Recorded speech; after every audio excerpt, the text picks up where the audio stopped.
So I'm going to show you how to create a multiverse image in Midjourney. This is where you take a character from a popular show or series and pop them into another universe, and they're reimagined as a character from that universe. I will also touch on the video creation side. A few people have emailed me asking for this tutorial, but there's no solid one way to do it, so I'm going to give you a few different avenues today that you can try. I'm going to start with some prompt formulas and principles to help you nail down that image, and sometimes this can be all you need to get the image you want. And the first is to take the character, to reimagine them as a character from a certain show, and then describe the type of screen cap you want them to be in. And I will list these in the description below. So I head over to Midjourney and I'm going to paste that formula into the prompt bar. So you can see I need to change out character, show, and show type. I'm going to start off by changing the character to the Terminator as a character from Dragon Ball Z, and this doesn't have to be an anime show. Anime is very popular for what this sort of format is, and obviously we want to use this just for fun. This is not something you want to make money from due to the copyright issues, but because it is an anime style show, I'm going to go anime as show type screen cap. So if you were doing something like a video game, you would say video game screen cap, or movie, you would go movie screen cap. So I'll share a few examples soon. Now, if I'm going to create an anime screen cap, I'm actually better off using Niji, but I can still get pretty good results with version 6.1. And if you're watching this video after the release of version 7, then you can also try version 7. So I'm going to try version 6.1 to see what results we get. And you can see it looks very much like the Terminator, but everything down to the mouth shape, the nose, the eye shape, it's all very Dragon Ball Z, and we've been using version 6.1. But again, if I want to try this, I can come down to use again, and I just simply type in --Niji, and I can actually compare the two. And now what we get is a little bit more anime-like. I really like this image. It does a great job. It almost converts Goku into a Terminator. But another thing we want to consider while we're doing this, and this is something that you might want to consider moving forward, I'm creating a YouTube video, so I'm using all 16:9 aspect ratio. If you're looking to post to Instagram, you want to come up to your drop down here, change the aspect ratio the other way around to 9:16, which is like a vertical phone aspect ratio. So now I come back, I click use again. I need to remove the aspect ratio if it's listed because I want it to rely on this aspect ratio. This time I hit enter, and we get some more Terminators in Dragon Ball Z style. Now I do have a few more formulas and tips for you to share. This is just the basic means to get started. But a few things to consider is with this method, the character needs to actually be a part of the Midjourney dataset for this to really effectively work. And also the style of show you're trying to get needs to be a part of the dataset as well. Most of the images you do see on Instagram are pretty much straight out of Midjourney and are part of the dataset, which is why you're seeing them. But also, they tend to generate many images and pick the best from the bunch. So if I take these 4 images here and I'm not really satisfied with them, again, I come down to use, and I'm going to type in the end --repeat. I'm going to add 5 on the end, so it actually gives me 5 lots of that image. I hit enter. Now you can see we have a series of images that we can sift through and pick the one we think suits best for what we're trying to achieve. Now I'll share some examples with you to see how this works. And you'll see here I have Mickey Mouse as a character from Dragon Ball Z. I've put anime cartoon screen cap in there, and it's got a pretty good result. But when we remove the screen cap, we still get the style of character, but we lose the style of cartoon. So that screen cap really helps to nail down the look and the style of the image. And also, like this version of the Terminator I got, similar, I added cartoon screen cap to get this effect. But I decided to switch to that wider aspect ratio. I got Batman as a character from JoJo's Bizarre Adventure, and I love the style it applied here, so I thought I'd try him as an Attack on Titan character, something a little bit different. And again, with Naruto Shippuden style, and then I thought I'd try the Hulk as a JoJo Bizarre Adventure character, and got a really cool version of the Hulk there. But you don't have to stick with anime, so removing Niji and using Mario in the Simpsons universe, I got a pretty good result with that one. So then I thought I'd try him as a Mortal Kombat character as well, and got a pretty good result there. And with these last few, I even just put screen cap at the end and didn't even describe the type of screen cap and got pretty good results. So I think that works pretty well, but I'm going to move on to another prompt formula in case this one doesn't work for you. And character as character type tends to revolve more around the type of character you're trying to create, and I just decided to run with Transformers for this example because putting something in the Transformer universe doesn't necessarily turn them into Transformers. So with the results you see on screen here, a few simple characters as Transformers does make a big difference. Most of these use Niji, since Niji mode tends to handle Transformers pretty well, but I turned it off for the Terminator to get a little more realism. But you can still add that screen cap on the end if you really want to nail it down. So you can swap and change these little prompt formulas around, add and subtract and problem solve what it is you're trying to create by just adding to that prompt. Now we are going to go beyond prompt formulas in a minute, but right now we have character reimagined in the show universe can get a little bit of a different result again. And this time you can see we're running with Mario in the Marvel Cinematic Universe. I've also popped him again into the Mortal Kombat universe, showing that we still get slightly different, similar results. And here with Dragon Ball Z, got quite a plain background. So I decided to add at the end the anime screen cap and Niji mode just to finish that off. So again, you can add anything to these prompt formulas, but it's just a great way to start using the right wording. Now, if you have trouble getting that style to apply, moving the style to the front and then also naming it at the end of the prompt helps to reinforce it and gets Midjourney to prioritize it a little bit more. So in this formula, you can start by describing the type of screen cap or the type of show. We want the show name. And then in the middle, we add the character name, reimagined in the show name universe. Because the order of our prompt actually counts. So when we put the character first, it prioritizes that. And if we don't quite get the style we're after, by moving that style to the front and having the character later, it starts to prioritize that style a bit more. But I like to always end it as well, just to cap it off. And you can see how we've gotten some pretty good results with the Star Wars style here. I switched to Attack on Titan and Niji here looks pretty good. Same again with Mario. Niji did a great job, so I switched him over to the Naruto universe and that also looks pretty cool.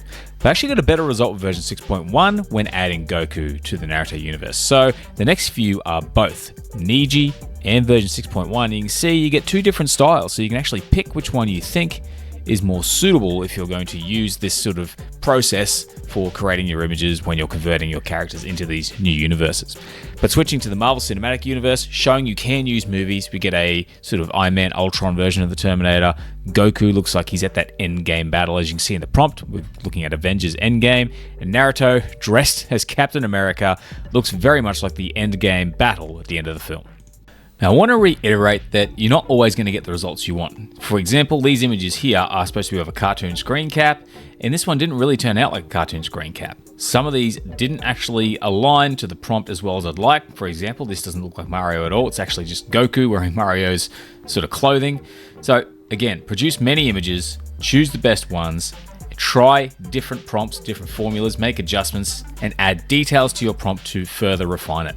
I have some other techniques I'm going to share in a minute, but also, again, just to reiterate, do this for fun. Due to copyright, there's not really any way you can legally make money out of this process, but I know a lot of you guys just want to do this for fun, so give it a go and let me know what you think. But otherwise, moving on to the next tip, which is to use style references or just generally start using the tools available to you to nail down what it is you're after. And you can see here, I've got a prompt formula. I'm going to have the Incredible Hulk as a character from the Flintstones 1970s cartoon screen cap. And notice how it looks like it's from the 70s. It looks like the Hulk, but there's nothing really Flintstone cartoon animation style about it. So what I'm going to do is just simply upload these three images as a style reference. So I'm going to drag and drop them up to the little image icon on the prompt bar, and then I select the little paperclip icon on all three to make them style references. So keeping the same prompt, I submit that, and now that cartoon style is a lot more like the Flintstones.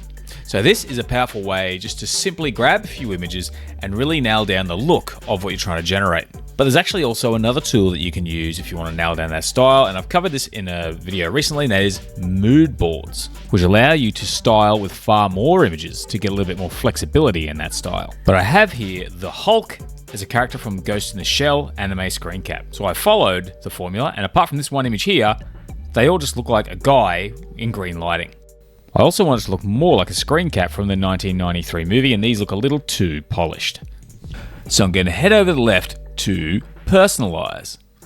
I'm going to create a new mood board, and I'm going to give it a name, something like Ghost in the Shell 93. And I've downloaded a whole series of Ghost in the Shell screen caps. I'm going to upload those images into the mood board. And a simple drag and drop, and then I give it a few minutes, and now all of the images have been uploaded. I can now start to use this mood board, and it should reference these for the style of the image I create. So now I come over to the Use in Prompt button, but I'm actually just going to highlight and copy this code. I then head back, use the same prompt from before, and then I paste the code at the end, so that way I'm using this personalization code at the end of my prompt. I submit, and now these images look more like screen caps from the actual film, but this time featuring the Hulk, and it has a real Ghost in the Shell look to all the images, the color grading, and even some of the elements. Then switch out the names in the prompt for someone like Mario, Ryu from Street Fighter, Goku, Darth Maul, or even Darth Vader to get some cool Ghost in the Shell type images. Another fun thing you can do is to combine character references. So here using Niji mode, I have James Bond as a Titan from Attack on Titan. And they don't look like James Bond, they just look like Attack on Titan characters.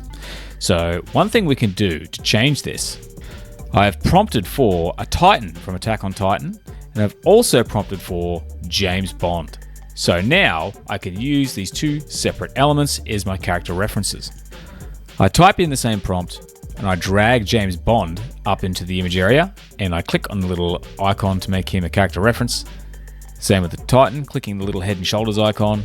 I submit that, and by having conflicting character references, it tries to combine the two into one character. You can see now he has the bow tie, the haircut. Actually, it looks like a James Bond version of a Titan.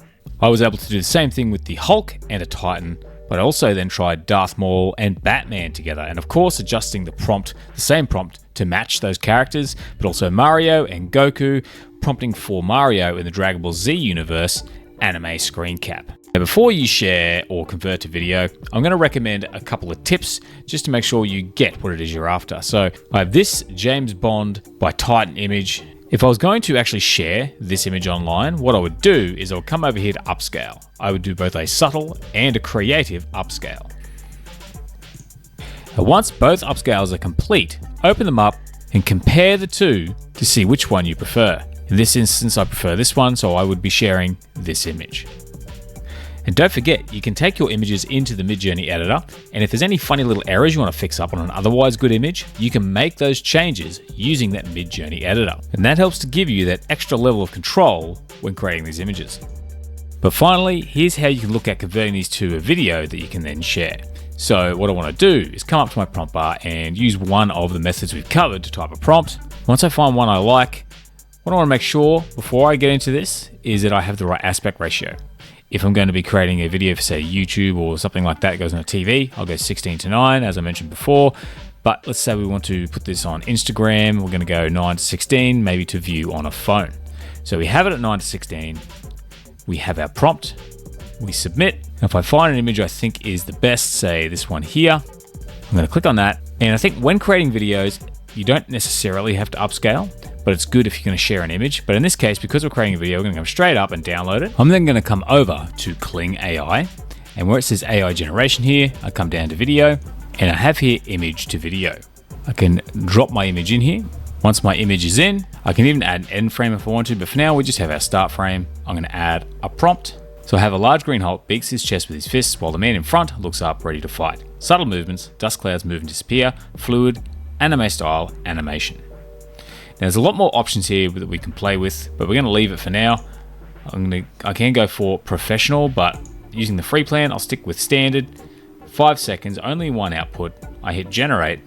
Then we get this nifty video with some very anime style animation. Now remember, you might need to submit a few times to get the video you're after, but I thought I'd share with you some of the creations I was able to make with Kling and a few also with Halo AI, just to wrap up this video. Otherwise, have a bit of a play with those techniques, find something that works for you, and don't be afraid to experiment. Otherwise, that's a video for today, guys. I hope you enjoyed it, and if you did, please give it a like. Otherwise, thanks for watching. Have a great day.